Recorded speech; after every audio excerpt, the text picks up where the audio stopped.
ਓੰਕਾਰ ਸਤਿਨਾਮ ਨਿਰਭਉ ਨਿਰਵੈਰ ਅਕਾਲ ਮੂਰਤਿ ਆਜੂਨੀ ਸੈਭੰ ਗੁਰ ਪ੍ਰਸਾਦਿ ਮੂੰਹ ਕੁਚਰੇ ਸ਼ਾਸਤਰ ਖਟ ਪਿੰਗ ਗਿਰਨ ਚੜ ਜਾਏ ਅੰਧ ਲਖੇ ਬਥਰੂ ਸੁਨੇ ਜੋ ਕਾਲ ਕਿਰਪਾ ਕਰਾਏ ਜੀਤਾ ਜੀਉ ਪਿੰਡ ਸਭ ਤੇਰਾ ਤੂੰ ਅੰਤਰ ਜਾਮੀ ਪੁਰਖ ਭਗਵਾਨ ਦਾਸਨ ਦਾਸ ਕਹੇ ਜਨ ਨਾਨਕ ਜਿਹਾ ਤੂੰ ਕਰਾਈ ਤੇਹਾ ਹਉ ਕਰੀ ਵਖਿਆ। ਸਨਮਾਨਯੋਗ ਗੁਰੂ ਰੂਪ ਸਾਧ ਸੰਗਤ ਜੀਓ, ਦੀਨਤਾ ਸਹਿਤ ਗੁਰਦੇਵ ਦੀ ਫਤਿਹ ਪ੍ਰਵਾਨ ਕਰਨੀ। ਵਾਹਿਗੁਰੂ ਜੀ ਕਾ ਖਾਲਸਾ ਵਾਹਿਗੁਰੂ ਜੀ ਕੀ ਫਤਿਹ। ਹਰੀ ਜਸ ਕੀਰਤਨ ਰਾਹੀਂ ਆਪ ਸਰਵਨ ਕਰ ਰਹੇ ਸੀ। ਗੁਰੂ ਘਰ ਦੇ ਵਿੱਚ ਈਸ਼ਵਰ ਪ੍ਰਾਪਤੀ ਦਾ ਇਹ ਮੁੱਖ ਸਾਧਨ ਹੈ, ਸਿਰਮੌਰ ਸਾਧਨ ਹੈ। ਜਿਸ ਤਰ੍ਹਾਂ ਇਸਲਾਮੀ ਜਗਤ ਦੇ ਵਿੱਚ ਨਮਾਜ਼ ਦੀ ਮਹਾਨਤਾ ਹੈ ਤੇ ਪਹਿਲ ਹੈ, ਈਸਾਈ ਜਗਤ ਦੇ ਵਿੱਚ ਪ੍ਰੇਰ ਨੂੰ ਹੀ ਪ੍ਰਧਾਨਤਾ ਦਿੱਤੀ ਗਈ ਹੈ। ਹਿੰਦੂ ਜਗਤ ਵਿੱਚ ਹਵਨ ਹੈ, ਯੱਗ ਹੈ, ਪੂਜਾ ਹੈ, ਤੀਰਥਾਂ ਦਾ ਰਟਨ ਹੈ, ਇਤਿਆਦਿਕ ਕਰਮ ਕਾਂਡ ਨੂੰ ਅੱਗੇ ਕੀਤਾ ਗਿਆ ਹੈ। ਸਿੱਖ ਜਗਤ ਵਿੱਚ ਕੇਵਲ ਕੀਰਤਨ ਹੈ, ਅਕਾਲ ਪੁਰਖ ਦੇ ਨਾਲ ਜੁੜਨ ਦਾ ਇੱਕ ਵਸੀਲਾ, ਕੀਰਤੀ ਕਰ ਕਰਕੇ ਕਰਤੇ ਨਾਲ जुड़ना। कलयुग में कीर्तन प्रधान, तो करते पुरख की कीर्ति आप कीर्तन राणी सरवण कर रहे थे। इस वक्त जो विचार बने ने वो मैं थोड़े समक्ष भेंट करने की कोशिश करा। समुचे जगत की कोशिश तो बड़ी है कि पहुंचिए परमात्मा तक, गमन करिए ईश्वर तक, लेकिन पहुंच हो नहीं रही। जमीन के उत्ते इस वक्त कोई 4 अरब के करीब मनुख ने, पर उंगलियां ते वो बंदे गिने जा सकते हैं जिन्हां दी पहुंच परमात्मा तक है। बल्कि कुछ तो सियाणे कह रहे हैं कि ये जिहड़ी सदी है, ये जिहड़ी 20वीं सदी लंघ रही है, इसमें चंगे साइंसदान पैदा किए ने, चंगे बिजनेसमैन पैदा किए ने, चंगे सियासतदान भी पैदा किए ने, चंगे भगत नहीं पैदा किए, चंगे संत नहीं पैदा किए। यह जिहड़ी सदी है, पिछलियां सदियां विच चंगे ऋषि पैदा होए, संत पैदा होए, अवतार पैदा होए, आलम पैदा होए, पर ये जिहड़ी सदी है, इस सदी ने चंगे इंजीनियर पैदा किए ने, चंगे डॉक्टर पैदा किए ने, चंगे साइंसदान पैदा किए ने, चंगे राजनीतिक पैदा किए ने, और इसी तरीके नाल चंगे व्यापारी पैदा किए ने, चंगे ब्रह्मज्ञानी नहीं पैदा किए, चंगे संत नहीं पैदा किए। कुछ वातावरण माहौल ही ऐसा बन गया है कि मनुख सियासतदान बनना चाहता है, मनुख डॉक्टर बनना चाहता है, मनुख व्यापारी बनना चाहता है, मनुख राजनीतिक बनना चाहता है, मनुख दिलों भगत नहीं बनना चाहता। बगौर कभी मुताला करो तो इस वास्ते कहने ने कि 4 अरब की इस मखलूक दे 2 हत्थां दीआं उंगलियां कई उन्हां बंदियां नूं गिण सकदे हां जिन्हां दी पहुंच गुरु तक होवे, जिन्हां दी पहुंच अकाल पुरख तक है। बाकी रस्ते च ही रह गए, नहीं पहुंचे। ਸਾਹਿਬ ਗੁਰੂ ਨਾਨਕ ਦੇਵ ਜੀ ਮਹਾਰਾਜ ਨੇ ਦੋ ਬਾਣੀਆਂ ਇਸ ਢੰਗ ਦੀਆਂ ਉਚਾਰਨ ਕੀਤੀਆਂ ਨੇ। ਸ਼ਾਮ ਦੇ ਵਕਤ ਤੁਸੀਂ ਜੋ ਪੜ੍ਹਦੇ ਹੋ ਰਹਿਰਾਸ ਸਾਹਿਬ, ਉਹਦੇ 'ਚ ਦੋ ਸ਼ਬਦਾਂ ਦੇ ਉੱਤੇ ਸਿਰਲੇਖ ਨੇ, ਸੋ ਦਰ ਸੋ ਪੁਰਖ। ਇੱਕ ਹੈ ਸੋ ਪੁਰਖ, ਇੱਕ ਹੈ ਸੋ ਦਰ। ਉਹ ਦਰ ਜਿਸ ਨੂੰ ਅਸੀਂ ਪ੍ਰਮਾਤਮਾ ਦਾ ਦਰ ਕਹਿੰਦੇ ਹਾਂ, ਅਕਾਲ ਪੁਰਖ ਦਾ ਦਰ ਕਹਿੰਦੇ ਹਾਂ, ਉਹ ਦਰ ਲੱਕੜ ਦਾ ਨਹੀਂ ਬਣਿਆ ਹੋਇਆ, ਲੋਹੇ ਦਾ ਨਹੀਂ ਬਣਿਆ ਹੋਇਆ, ਸੋਨੇ ਦਾ ਨਹੀਂ ਬਣਿਆ ਹੋਇਆ, ਚਾਂਦੀ ਦਾ ਨਹੀਂ ਬਣਿਆ ਹੋਇਆ। ਉਸ ਦਰ ਦੀ ਬੜੀ ਅਗੰਮੀ ਵਿਆਖਿਆ ਹੈ। ਸੋ ਦਰ ਸੋ ਪੁਰਖ। ਸੋ ਪੁਰਖ ਤੱਕ ਪਹੁੰਚਣ ਵਾਸਤੇ ਪਹਿਲੇ ਸੋ ਦਰ ਤੱਕ ਪਹੁੰਚਣਾ ਪਏਗਾ। ਇਕਾਗਰਤਾ ਬਖਸ਼ਣੀ ਤਾਂ ਕਿ ਜੋ ਕੁਛ ਮੈਂ ਕਹਿਣਾ ਚਾਹੁੰਦਾ ਉਹ ਕਹਿ ਸਕਾਂ ਤੇ ਤੁਸੀਂ ਸੁਣ ਸਕੋ। ਸੋ ਦਰ ਸੋ ਪੁਰਖ। ਸੋ ਦਰ ਸ਼ਬਦ ਗਾਲਬਨ 3 ਦਫਾ ਗੁਰੂ ਗ੍ਰੰਥ ਸਾਹਿਬ ਜੀ ਮਹਾਰਾਜ ਵਿੱਚ ਆਇਆ ਹੈ। ਜਪਜੀ ਸਾਹਿਬ ਦੇ ਅੰਦਰ, ਰਹਿਰਾਸ ਸਾਹਿਬ ਦੇ ਅੰਦਰ, ਆਸਾ ਰਾਗ ਦੇ ਵਿੱਚ। ਸੋ ਦਰ ਨੂੰ ਬਾਰ-ਬਾਰ ਕਿਉਂ ਦੁਹਰਾਇਆ ਗਿਆ? ਕਿਉਂਕਿ ਗੁਰੂ ਨਾਨਕ ਦੀ ਚੇਸ਼ਟਾ ਹੈ, ਗੁਰੂ ਨਾਨਕ ਦੀ ਕੋਸ਼ਿਸ਼ ਹੈ ਕਿ ਮਨੁੱਖ ਨੂੰ ਸੋ ਦਰ ਤੱਕ ਪਹੁੰਚਾਇਆ ਜਾਏ। ਫਿਰ ਮੈਂ ਲਫ਼ਜ਼ ਦੁਹਰਾ ਦਿਆਂ, ਗੁਰਦੁਆਰੇ ਆਉਣਾ ਹੋਰ ਗੱਲ ਹੈ, ਗੁਰੂ ਤੱਕ ਪਹੁੰਚਣਾ ਹੋਰ ਗੱਲ ਹੈ। ਗੁਰਦੁਆਰੇ ਸਾਰੇ ਹੀ ਆ ਜਾਂਦੇ ਨੇ, ਗੁਰੂ ਤੱਕ ਕੋਈ ਕੋਈ ਪਹੁੰਚਦਾ ਕਦੀ ਕਦਾ, ਉਹ ਵੀ ਕਦੀ। ਗੁਰੂ ਨੂੰ ਮੰਨਣਾ ਹੋਰ ਗੱਲ ਹੈ, ਗੁਰੂ ਦੀ ਮੰਨਣਾ ਹੋਰ ਗੱਲ ਹੈ। ਗੁਰੂ ਨੂੰ ਤੇ ਸਾਰੇ ਹੀ ਮੰਨਦੇ ਨੇ, ਪਰ ਗੁਰੂ ਦੀ ਕੌਣ ਮੰਨਦਾ ਹੈ? ਇੱਕ ਸਵਾਲ ਖੜਾ ਹੋ ਜਾਂਦਾ ਹੈ। ਤੋ ਗੁਰੂ ਤੱਕ ਪਹੁੰਚਣਾ ਹੋਰ ਗੱਲ ਹੈ, ਗੁਰਦੁਆਰੇ ਆਉਣਾ ਹੋਰ ਗੱਲ ਹੈ। ਸੋ ਦਰ, ਉਸ ਦਰ ਤੱਕ ਪਹੁੰਚਣਾ ਹੈ। ਗੁਰੂ ਅਮਰਦਾਸ ਜੀ ਮਹਾਰਾਜ ਨੇ ਇਸ ਗੱਲ ਨੂੰ ਬੜੇ ਸੋਹਣੇ ਢੰਗ ਨਾਲ ਖੋਲ੍ਹਿਆ। ਆਪ ਕਹਿੰਦੇ ਨੇ, ਸੰਸਾਰ ਵਿੱਚ ਅਸੀਂ ਜਾ ਸਕੀਏ, ਸਾਨੂੰ ਪਰਿਪੂਰਨ ਪ੍ਰਮਾਤਮਾ ਨੇ 9 ਦਰਵਾਜ਼ੇ ਦਿੱਤੇ ਨੇ, ਪਰ ਅਸੀਂ ਕਰਤਾਰ ਤੱਕ ਪਹੁੰਚ ਸਕੀਏ, ਪ੍ਰਮਾਤਮਾ ਤੱਕ ਪਹੁੰਚ ਸਕੀਏ, ਇੱਕੋ ਹੀ ਦਰਵਾਜ਼ਾ ਹੈ ਤੇ ਉਹ ਦਰਵਾਜ਼ਾ ਵੀ ਬੰਦ ਹੈ, ਬਿਲਕੁਲ ਬੰਦ ਪਿਆ।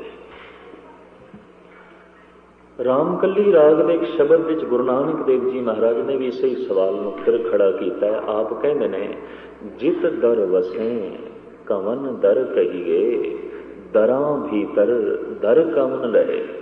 ਹੇ ਅਕਾਲ ਪੁਰਖ, ਜਿੱਥੇ ਤੂੰ ਵਸਦਾ ਹੈ ਉਹ ਦਰ ਕਿਹੜਾ ਹੈ, ਕਿੱਥੇ ਹੈ? ਉਸ ਦਰ ਤੱਕ ਕੌਣ ਪਹੁੰਚਿਆ? ਮਸਜਿਦ ਨੂੰ ਮੁਸਲਮਾਨ ਕਹਿੰਦੇ ਨੇ ਇਹ ਖਾਨਾ ਖੁਦਾ ਹੈ, ਤੇ ਮਸਜਿਦ ਵਿੱਚੋਂ ਕੋਈ ਹੋ ਕੇ ਆਵੇ ਤਾਂ ਕਹਿੰਦਾ ਖੁਦਾ ਦੇ ਘਰ ਵਿੱਚੋਂ ਮੈਂ ਹੋ ਕੇ ਆਇਆ। ਮੰਦਿਰ ਵਿੱਚੋਂ ਕੋਈ ਹੋ ਕੇ ਆਏ ਤਾਂ ਕਹਿੰਦਾ ਮੈਂ ਭਗਵਾਨ ਦੇ ਘਰੋਂ ਹੋ ਕੇ ਆਇਆ। ਗੁਰਦੁਆਰੇ ਵਿੱਚੋਂ ਕੋਈ ਹੋ ਕੇ ਆਵੇ ਤਾਂ ਕਹਿ ਦਿੰਦਾ ਬੰਦਾ ਮੈਂ ਗੁਰੂ ਦੇ ਦਰ ਤੋਂ ਹੋ ਕੇ ਆਇਆ। ਪਰ ਮੈਂ ਇਤਨੀ ਅਰਜ਼ ਕਰਦੇ ਹਾਂ, ਮੰਦਿਰ ਜਾਣਾ ਹੋਰ ਗੱਲ ਹੈ, ਭਗਵਾਨ ਤੱਕ ਪਹੁੰਚਣਾ ਹੋਰ ਗੱਲ ਹੈ।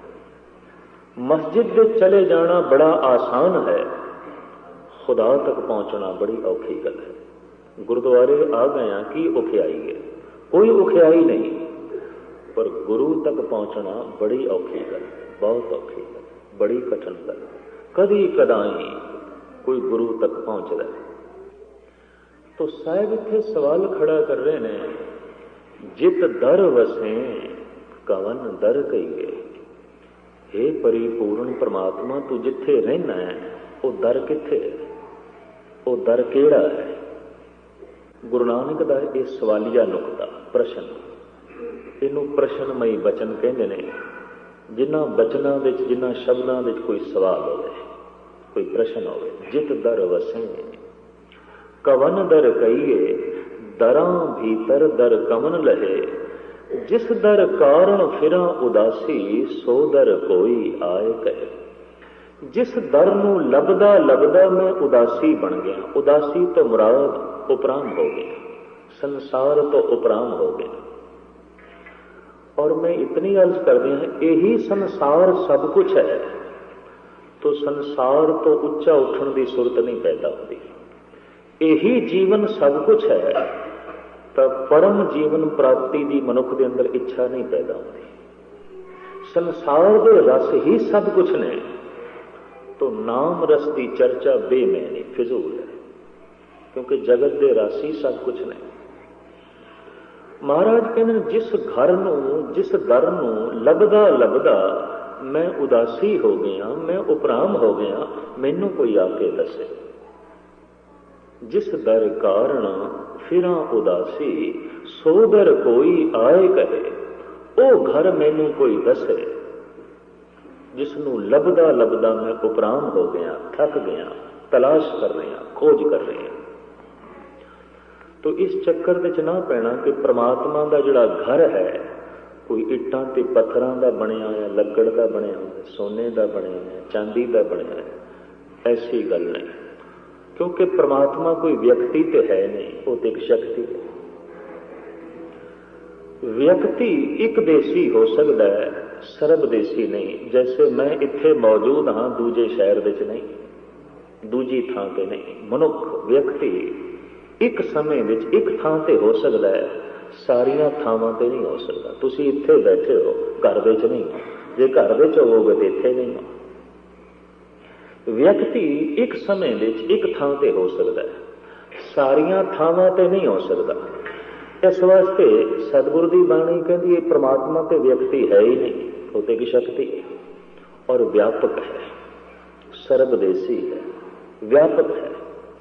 इस वास्ते वो व्यक्ति नहीं, वो आकार नहीं, वो एक निराकार है। आकार तो रहता है, फिर उसका घर किथे है? जिहड़ा सर्व व्यापक है, जिहड़ा आकार तो रहत है, जिहड़ा रंग रूप तो रहत है, जिहड़ा जन्म ते मरण तो रहत है, उहदा घर किथे है? किवें उस तक पहुंचीए?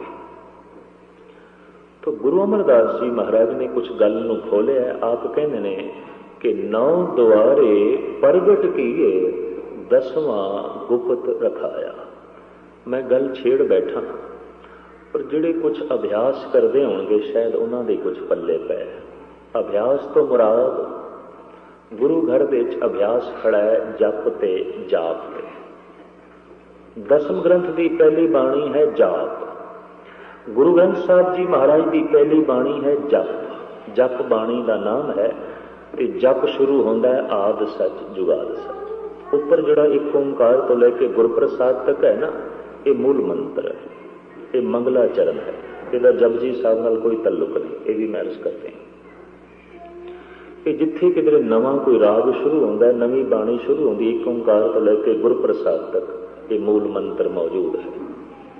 ये मंगला चरण के रूप में मौजूद है। बाणियां के बकायदा नाम ने। गुरु ग्रंथ साहब विच जितनियां बाणियां ने सब के नाम ने। किसी का नाम सुखमनी, किसी को संस्कृति श्लोक, किसी को चौबोले कहते हैं, किसी को गाथा कहते हैं, किसी को फुने छंद कहते हैं।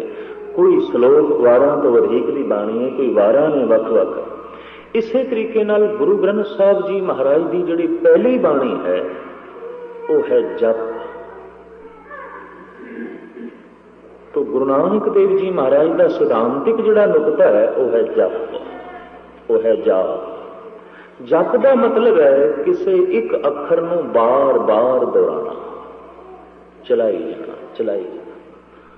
हुण जप किवें करना है, जप किसदा करना है, जप किस वक्त करना है, जप कौन कर सकता है, सारी व्याख्या जपजी साहब चलती है। किसदा जप करना है?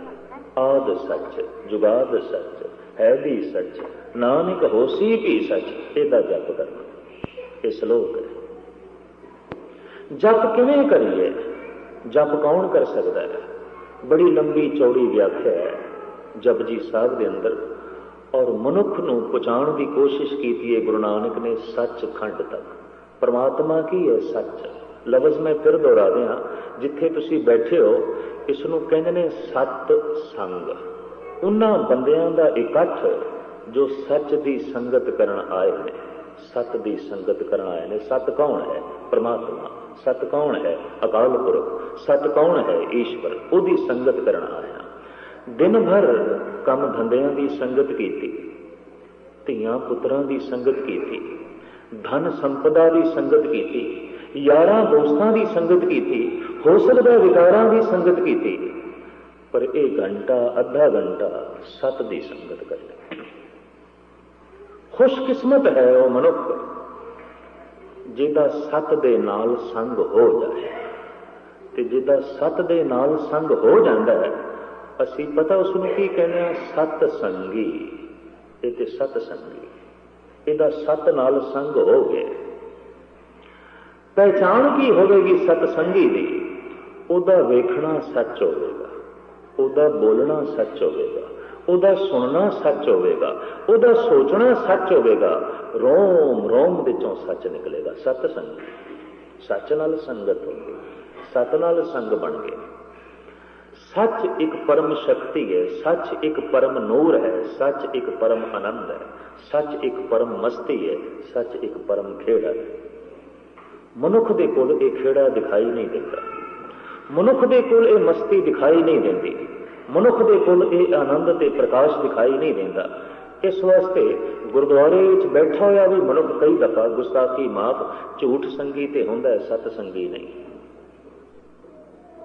गुरुद्वारे आ जाना होर गल है, सतसंगी हो जाना होर गल है। वरना गुरुद्वारे बैठे हुए भी कई झूठ संगी होंदे ने, सतसंगी नहीं। सतसंगी होना कोई मामूली गल ना समझना, बच्चियां दी खेल ना समझना। सतसंगी होना, सत नाल संग स्थापन कर लेना, सत नाल रिश्ता जोड़ लेना, सत दे नाल संबंध जोड़ लेना, सत नूं अपना संबंधी बना लेना, बहुत वड्डी गल है, बड़ी वड्डी गल है।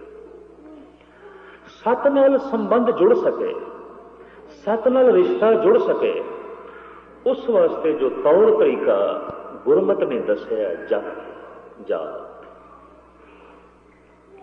ते तुसी आखोगे जप किवें करना है? मैं जिहड़ी गल तुहाडे सामने रखांगा वो ना मेरा निजी ख्याल है ते ना ही मेरा निजी अनुभव है। गुरबाणी नूं पढ़िया है, व्याकरण दृष्टि अनुसार जो अर्थ बोधां दा थोड़ा जिहा पता चलिया है, वो मैं तुहाडे सामने रखदा पिया। जिहड़ी गल आखांगा उसकी गुरबाणी तशरीह कर देगी, ते फिर मनना न मनना वो तुहाडे फैसले पे है।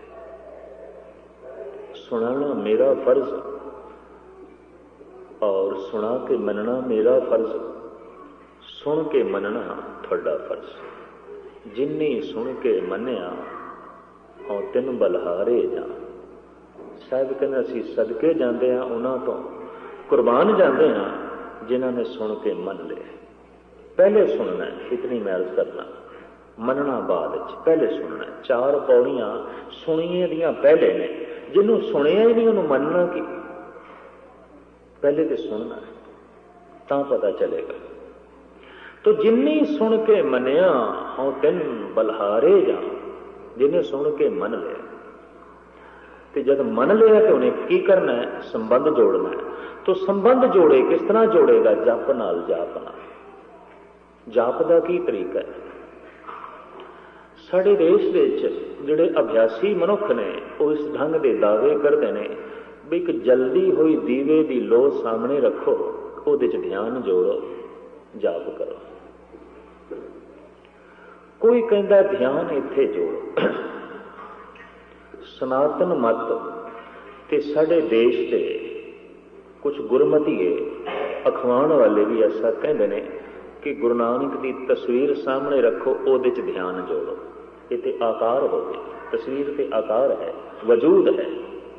ते सहज कहने निराकार, उहदा कोई वजूद ही नहीं, उहदी कोई तस्वीर नहीं, उहदा कोई रंग रूप नहीं, वो तो एक शक्ति है, व्यक्ति नहीं। जे तस्वीर में ही ध्यान जोड़ना है तो ये ते मर्यादा हिंदुस्तान विच पहले भी मौजूद सी। सनातन मत भी गुरु नानक नूं मानण दी की लोड़ सी? सतगुरुदेव जी महाराज ने जो नारा लाया, निराकार, कोई आकार नहीं, कोई वजूद नहीं, कोई शक्ल नहीं। चक्र चेन अर बरम जात अर पात नहीं चे, साफ कह देता। वो मनुख की मूर्ति भी नहीं है, सो कम मानस रूप कहा है, सिद्ध समाध साध कर हारे क्यों न देखन पाए। वो मनुख भी नहीं है, वो नर ते नारी भी नहीं है। क्योंकि मनुख मन लईए तो फिर मनना पेगा ਉਹਦਾ जन्म भी होया है, मनुख मन लईए तो यह भी मनना पेगा ਉਹਦੇ माँ बाप भी हैं, मनुख मन लईए तो मनना पेगा ਉਹਦੀ मौत भी होगी, क्योंकि जिहड़ा जमे है वह मरेगा, फिर रब का भी जनाजा निकलेगा, फिर परमात्मा की भी लाश होगी, फिर उन्होंने भी जलाना पेगा, ਉਹਦੀ भी कबर बनानी पेगी। नहीं, परमात्मा व्यक्ति नहीं, वो एक शक्ति है। तो जब वो शक्ति है तो कोई तस्वीर बना के उहदे च ध्यान जोड़ना, मैं समझदा है परमात्मा की गुरु की बहुत वड्डी तौहीन है। गुरु भी आकार नहीं, एक निराकार हस्ती है, निराकार नहीं निराकार नाल जोड़ना है। और गुरु की है शब्द, धुन, आवाज। तमाम अभ्यासी मनुख अभ्यास करके जब अभ्यास दियां शिखरतां नूं उन्होंने छोया तो उन्होंने यह कहा कि परमात्मा एक प्रकाश है, परमात्मा एक धुन है, अनाहद नाद है। हुण गुरबाणी कोल तुसीं पुछो बई जे असीं नाम जपीए ते की होवेगा, साहिब कहन दो गल्लां होणगीआं। नाम जपण वाले मनुख के अंदर, नाम अभ्यासी मनुख के अंदर दो घटनावां घटणगीआं। केड़ियां? नाम जपत कोट सूर उजारा, दिन से भरम अंधेरा।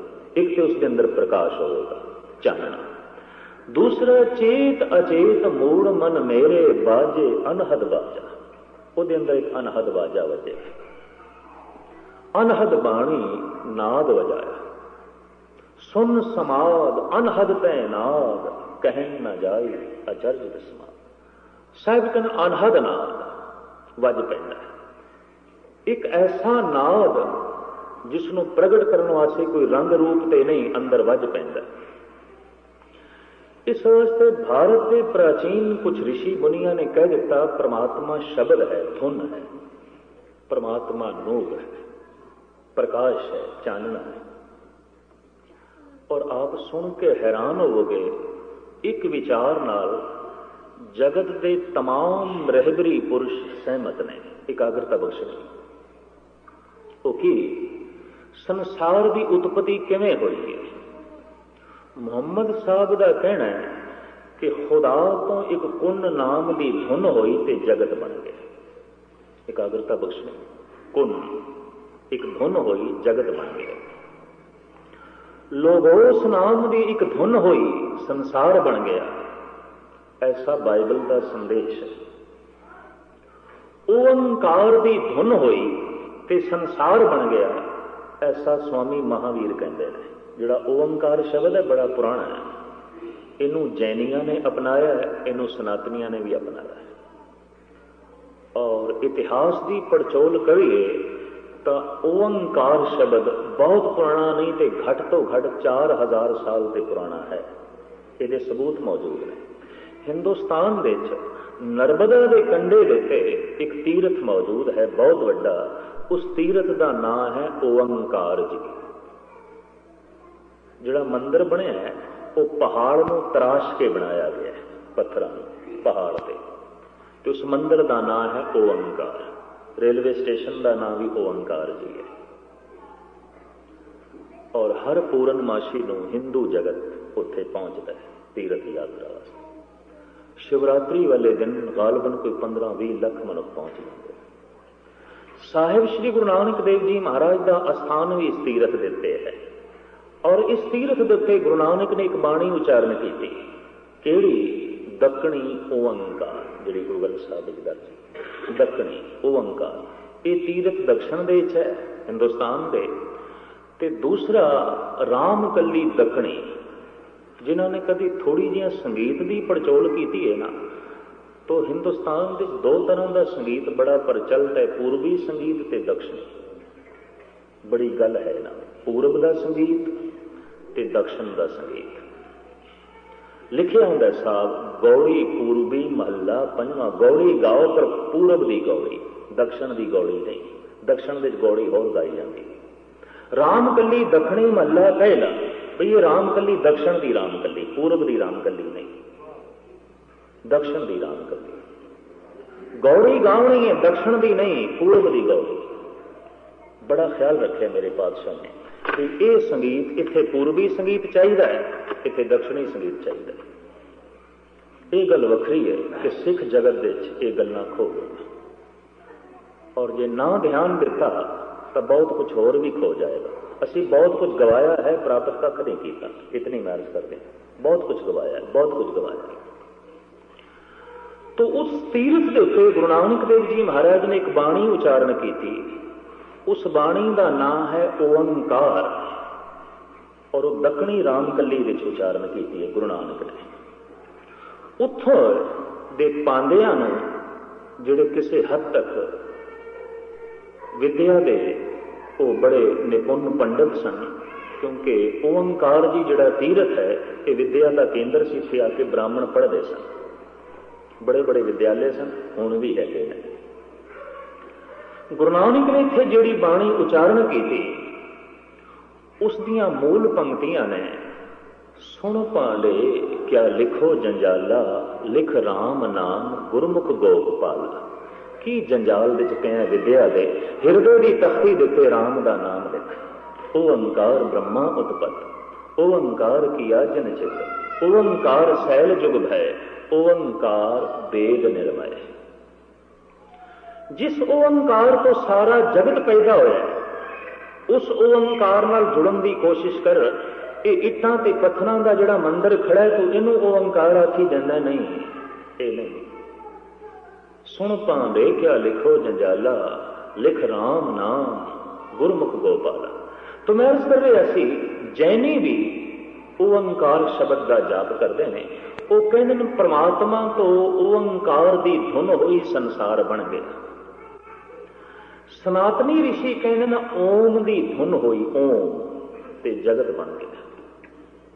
ਮੁਹੰਮਦ ਸਾਹਿਬ ਦਾ ਫਰਮਾਨ, ਕੁਨ ਨਾਮ ਦੀ ਇੱਕ ਧੁਨ ਹੋਈ ਸੰਸਾਰ ਬਣ ਗਿਆ। ਲੋਗੋਸ ਨਾਮ ਦੀ ਇੱਕ ਧੁਨ ਹੋਈ, ਜਗਤ ਦੀ ਬਣਤਰ ਆਲਮੇ ਵਜੂਦ ਵਿੱਚ ਆਈ। ਐਸਾ ਈਸਾ ਦਾ ਖਿਆਲ। ਗੁਰੂ ਨਾਨਕ ਦੇਵ ਜੀ ਮਹਾਰਾਜ ਤੋਂ ਪੁੱਛੀਏ, ਪਾਤਸ਼ਾਹ ਜਗਤ ਕਿਵੇਂ ਬਣਿਆ? ਇੱਕ ਪੰਕਤੀ 'ਚ ਗੱਲ ਮੁਕਾਈ ਹੈ ਗੁਰੂ ਨਾਨਕ ਨੇ।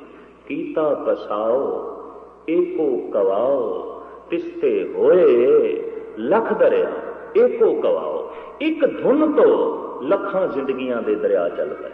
ਕਿਧਰੇ ਕੀੜਿਆਂ ਦੇ ਦਰਿਆ, ਪਸ਼ੂਆਂ ਦੇ ਦਰਿਆ, ਪੰਛੀਆਂ ਦੇ ਦਰਿਆ, ਮਨੁੱਖਾਂ ਦੇ ਦਰਿਆ, ਬਨਸਪਤੀ ਦੇ ਦਰਿਆ, ਸੂਖਸ਼ਮ ਜੰਤੂਆਂ ਦੇ ਦਰਿਆ, ਅਸਥੂਲ ਜੰਤੂਆਂ ਦੇ ਦਰਿਆ, ਜ਼ਿੰਦਗੀ ਦੇ ਦਰਿਆ ਹੀ ਚੱਲ ਪਏ, ਅਨੰਤ ਦਰਿਆ ਚੱਲ ਪਏ ਇੱਕ ਸ਼ਬਦ ਤੋਂ, ਇੱਕ ਧੁਨ ਤੋਂ। ਇਸ ਵਾਸਤੇ ਭਾਰਤ ਦੇ ਪ੍ਰਾਚੀਨ ਰਿਸ਼ੀ ਕਹਿੰਦੇ ਆਏ ਨੇ ਕਿ ਪ੍ਰਮਾਤਮਾ ਇੱਕ ਧੁਨ ਹੈ, ਪ੍ਰਮਾਤਮਾ ਇੱਕ ਨੂਰ ਹੈ, ਪ੍ਰਕਾਸ਼। ਨਾਮ ਜਪਣ ਨਾਲ ਕੀ ਹੋਵੇਗਾ? ਗੁਰਬਾਣੀ ਕਹਿੰਦੀ ਹੈ ਨੂਰ ਪ੍ਰਗਟ ਹੋਵੇਗਾ ਔਰ ਅਨਹਦ ਨਾਦ ਪ੍ਰਗਟ ਹੋਵੇਗਾ, ਸ਼ਬਦ ਪ੍ਰਗਟ ਹੋਵੇਗਾ। ਉਹ ਅੰਦਰ ਹੈ। ਉਸ ਸ਼ਬਦ ਦਾ ਵਾਸਾ ਕਿੱਥੇ ਹੈ? ਰਾਧਾ ਸਵਾਮੀਆਂ ਦਾ ਪ੍ਰਚਾਰ ਹੈ ਕਿ ਸਿੱਖ ਜਗਤ ਨੂੰ ਅਨਹਦ ਨਾਦ ਦਾ ਕੋਈ ਪਤਾ ਨਹੀਂ। ਚਲੋ ਮੰਨ ਲੈਂਦੇ ਹਾਂ, ਸਿੱਖ ਜਗਤ ਨੂੰ ਨਹੀਂ ਪਤਾ, ਪਰ ਸਿੱਖ ਜਗਤ ਦੇ ਗੁਰੂ ਨੂੰ ਪਤਾ ਹੈ ਅਨਹਦ ਨਾਦ ਦਾ ਵਾਸਾ ਕਿੱਥੇ। ਅਸੀਂ ਆਪਣੇ ਗੁਰੂ ਤੋਂ ਪ੍ਰੇਰਨਾ ਲੈਣੀ। ਭੋਗਤ ਗਿਆਨ ਦਇਆ ਭੰਡਾਰਨ, ਘਟ ਘਟ ਵਾਜੇ ਨਾ। ਉਹ ਨਾਦ ਘਟ ਘਟ ਦੇ ਚ ਵੱਜ ਰਿਹਾ ਸਾਰਿਆਂ ਵਿੱਚ। ਤੁਸੀਂ ਆਖੋਗੇ ਸੁਣਾਈ ਨਹੀਂ ਦੇ ਰਿਹਾ। ਸੁਣਾਈ ਕਿਸ ਤਰ੍ਹਾਂ ਦੇਵੇ? ਸਾਡੀ ਬਿਰਤੀਆਂ ਬਾਹਰ ਜਾ ਰਹੀਆਂ, ਅੰਦਰ ਗਈਆਂ ਹੀ ਨਹੀਂ।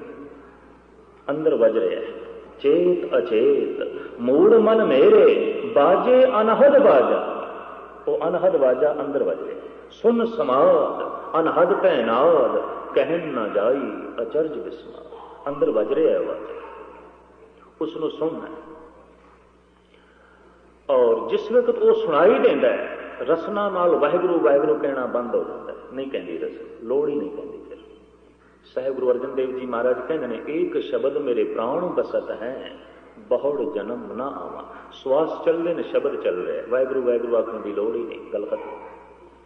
ਆਖਰੀ ਸਟੇਜ ਤੇ ਪਹੁੰਚ ਗਏ, ਆਖਰੀ ਅਵਸਥਾ ਤੇ ਪਹੁੰਚ ਗਏ।